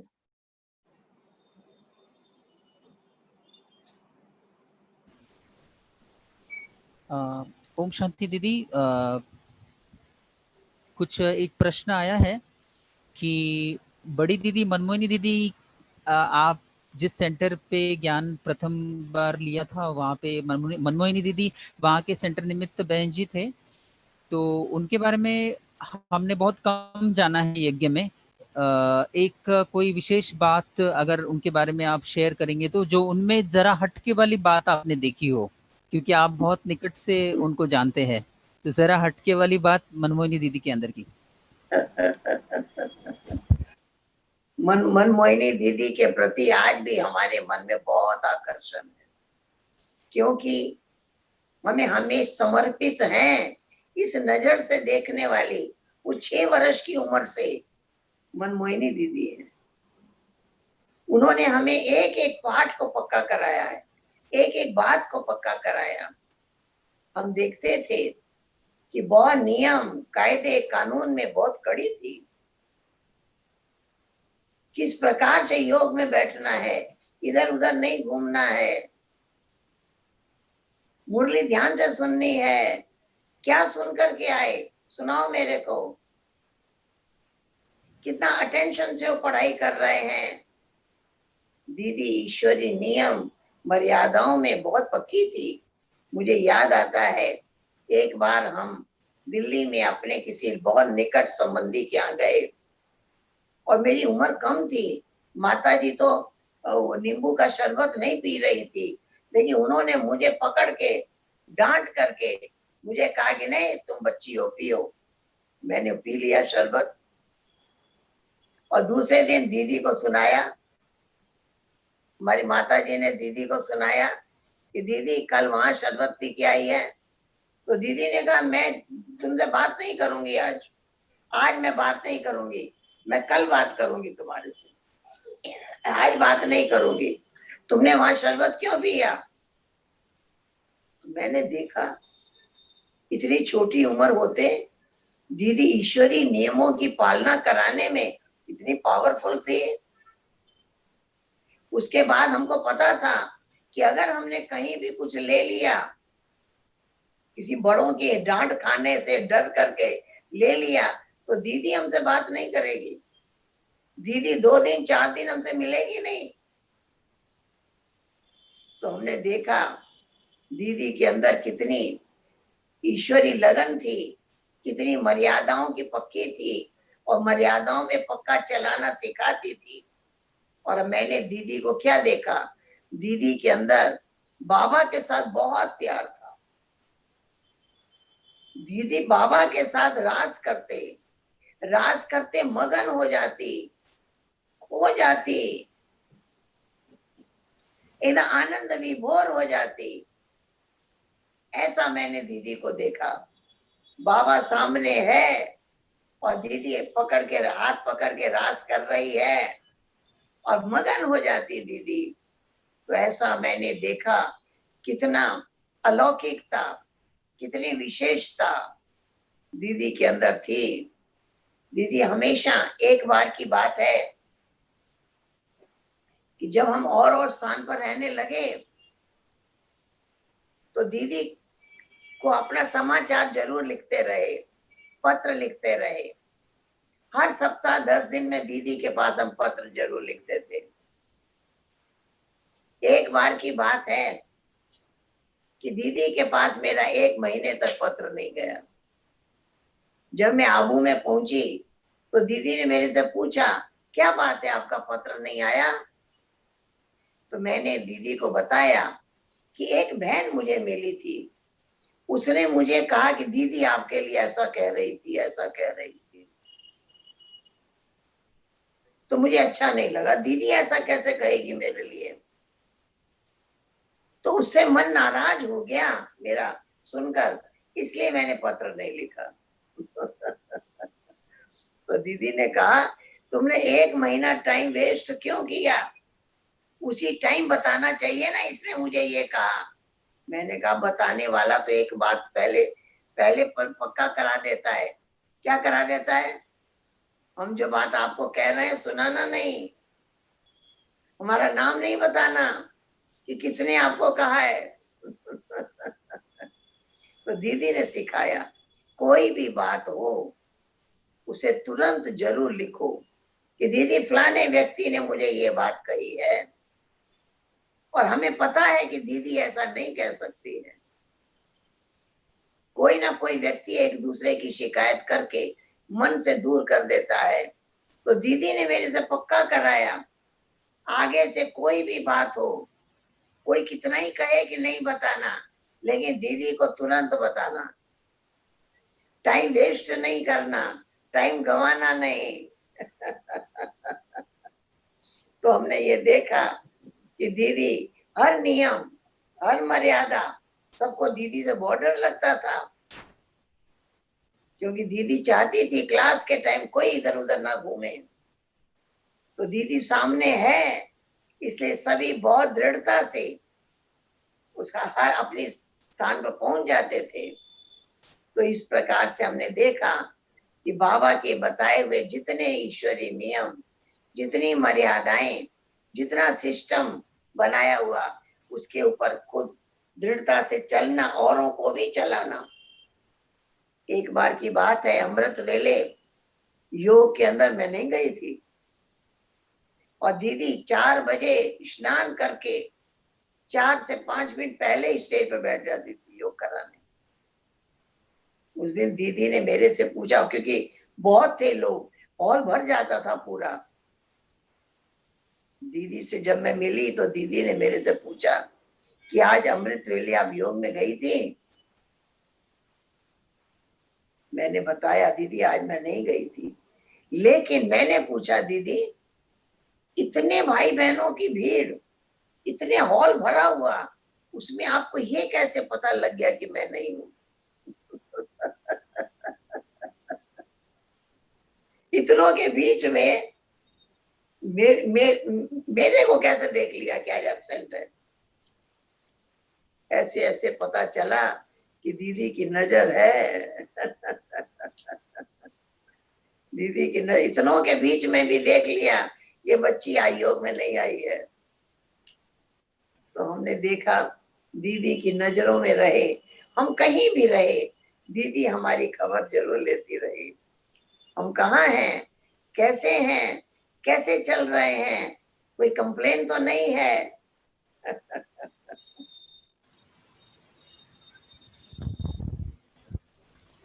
हाँ जी।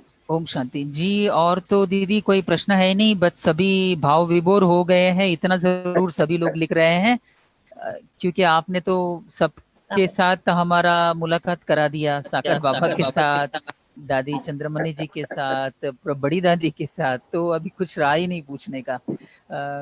दीदी अभी मेरे मन में भी एक प्रश्न आ रहा है। हाँ दीदी जैसे दीदी बड़े दीदी की बात अभी हम कर रहे हैं, तो हमने अब तक ये जाना है कि बड़ी दीदी हमेशा ये स्लोगन याद रखते थे कि अब घर जाना है, और औरों को भी यही याद दिलाते थे। तो अब सच में ऐसे अनुभव हो रहा है कि वो समय आ चुका है, अब घर जाना है। तो दीदी जी आप हमें कुछ ऐसा पुरुषार्थ बताइए जो अब घर जाना है, उसमें हम ये पुरुषार्थ करके उसकी तैयारी अब हम और फास्ट तीव्र गति से कर सके। दीदी जी बाबा ने तो कहा है हर घड़ी को अंतिम घड़ी समझो, जो करना है अभी करना है, आज नहीं, आज नहीं। सब लोग कहते हैं अच्छा कल कर लेंगे, अच्छा कल कर लेंगे। बाबा ने कहा कल नहीं, आज, आज भी नहीं, अभी, अभी नहीं तो कभी नहीं। जो करना है अभी कर लेना है। हर घड़ी को अंतिम घड़ी समझ कर पुरुषार्थ करना है। अगर ऐसी दृढ़ता होगी तो सफलता मिलती रहेगी। हर कार्य को संपन्न करते चले, करते चले, करते चले। ठीक है? हाँ दीदी, थैंक यू दीदी। नीलिमा बहन जी से अनुरोध है कि आप दीदी का प्रति आभार व्यक्त करेंगे और क्लास में जो भी आप लाभान्वित हुए हैं उसके बारे में आप 2 शब्द कहेंगे। नीलिमा दीदी। नीलिमा दीदी आप मुंबई रीजन के आप कोऑर्डिनेटर हैं, स्पार्क विंग के कोऑर्डिनेटर हैं मुंबई रीजन के। नीलिमा दीदी स्क्रीन पर है।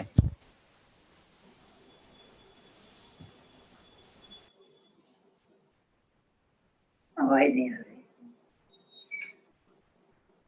दीदी आप माइक अनम्यूट करेंगे।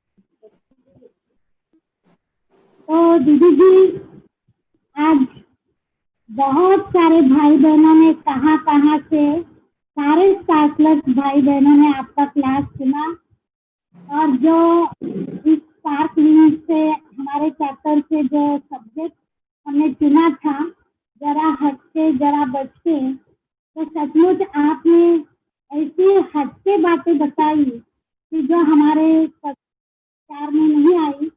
हम लोगों ने कैसे हटके कुछ कुछ बातें करनी है उसके ऊपर विचार सागर मंथन किया, पर जो बातें नहीं आई है वही आपने बहुत सुंदर रीति से आई।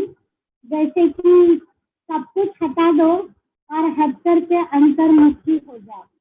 तो जिस अंतर्मुखता से सारे गुण भी आ जाएंगे और शक्तियां भी आ जाएंगी।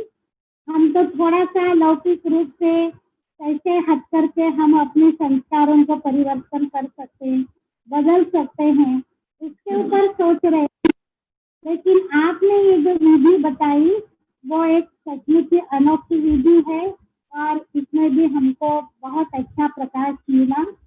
दूसरा, सोमान की याद का अनुभव आपने जो बताया, इतनी छोटी उम्र में आपने जो कंटिन्यू सोमान का अभ्यास किया, तो वो भी एक बहुत हद के बात है और हमको भी वो करना चाहिए कि एक सेकंड भी उस सोमान से दूर हम न जाए, अलग न हो जाए। तो हम जरूर ये पुरुषार्थ जरूर करेंगे कि समान का अभ्यास करते करते और हम इस समान में स्थित हो जाएंगे। ये भी एक बहुत सुंदर हटके बात की आपने। और तीसरी बात, आपने जो बीमारी के टाइम पर कैसे अनुभव करना और कैसे बाबा से मुलाकात करते करते कईयों के अनुभव सुनाए कि कैसे उन्होंने बीमारी पर विजय प्राप्त की,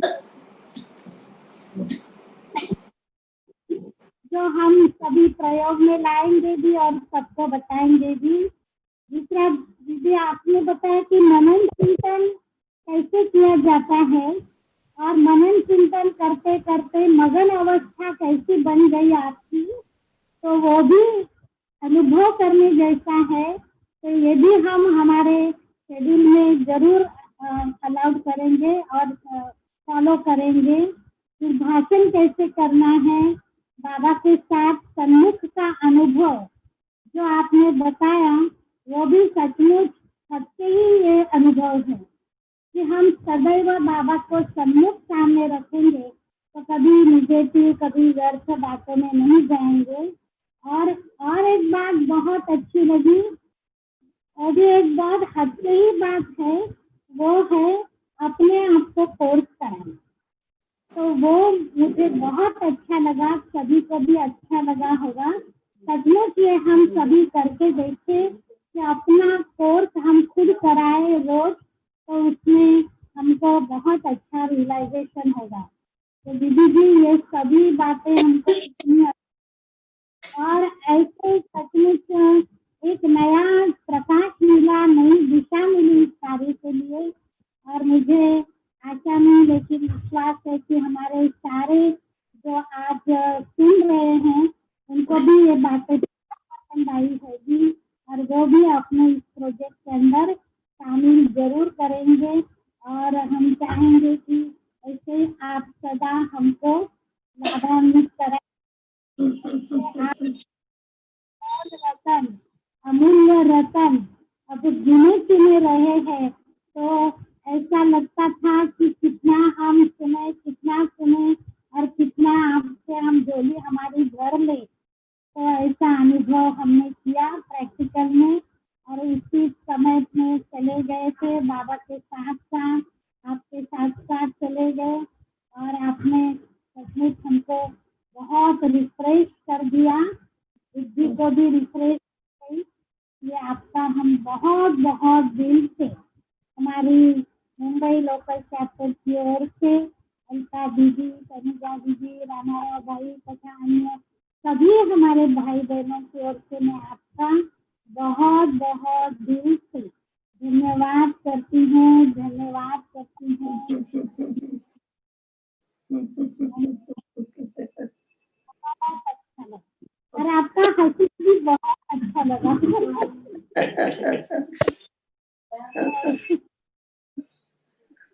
थैंक यू दीदी जी। ठीक है, ओम शांति।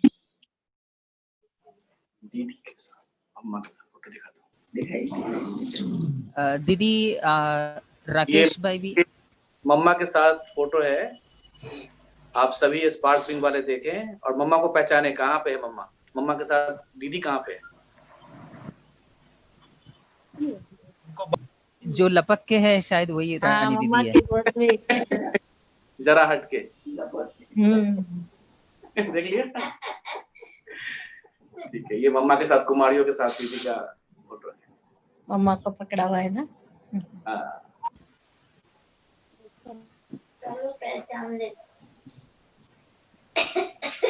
राकेश भाई, आप पुणे से आप 2 शब्द कहकर आपका धन्यवाद कर रहे हैं।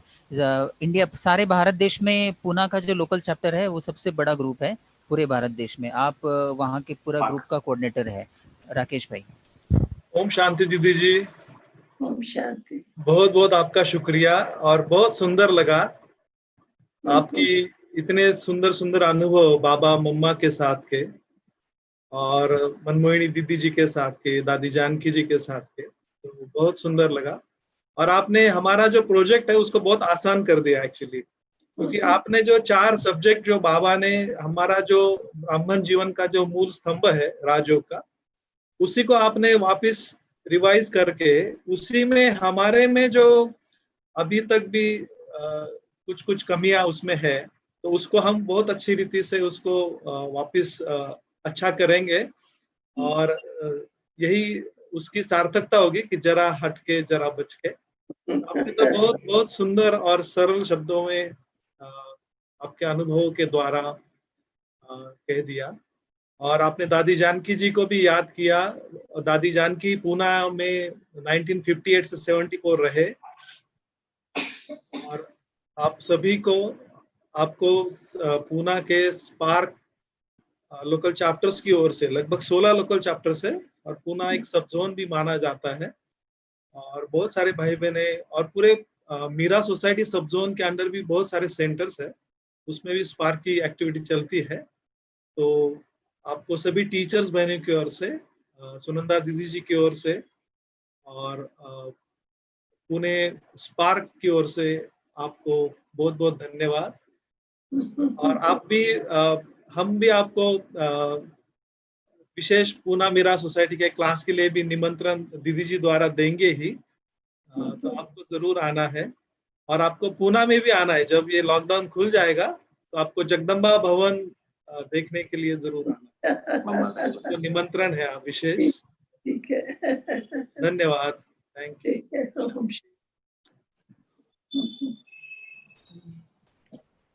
दीदी ओम शांति। दीदी आपने बहुत जल्दी हमारी ये रिक्वेस्ट स्वीकार की। आपको एक ही बार मैंने सहजता से कहा कि दीदी आपको क्लास कराना है, आपने इतना सहज रीति से उस बात को स्वीकार किया।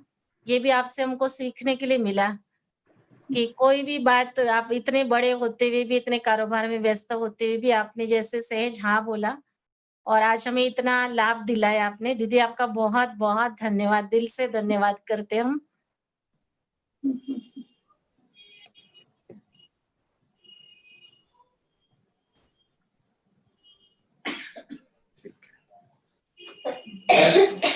दीदी अभी हम योग करेंगे।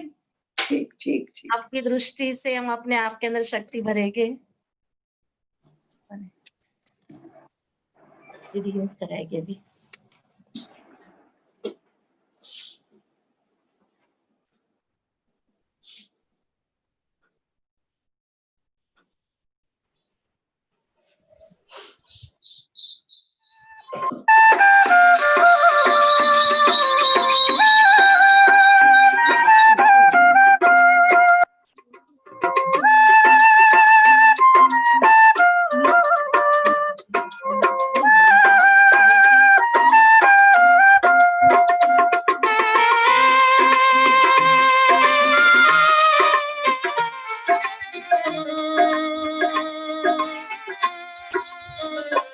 बाबा ने दिया हमको अनमोल ये खजाना, बाबा ने दिया हमको अनमोल ये खजाना।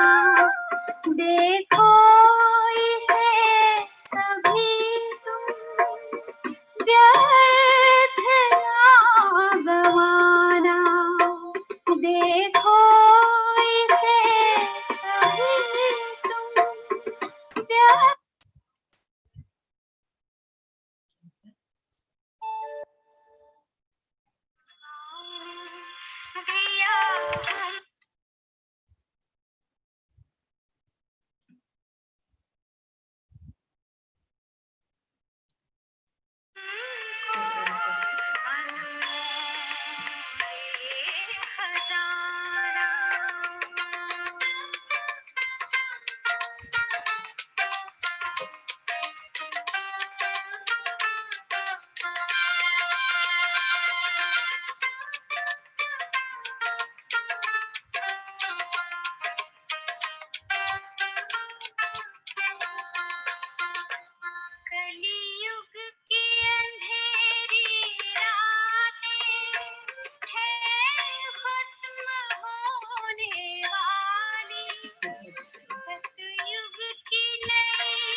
सभी दीदी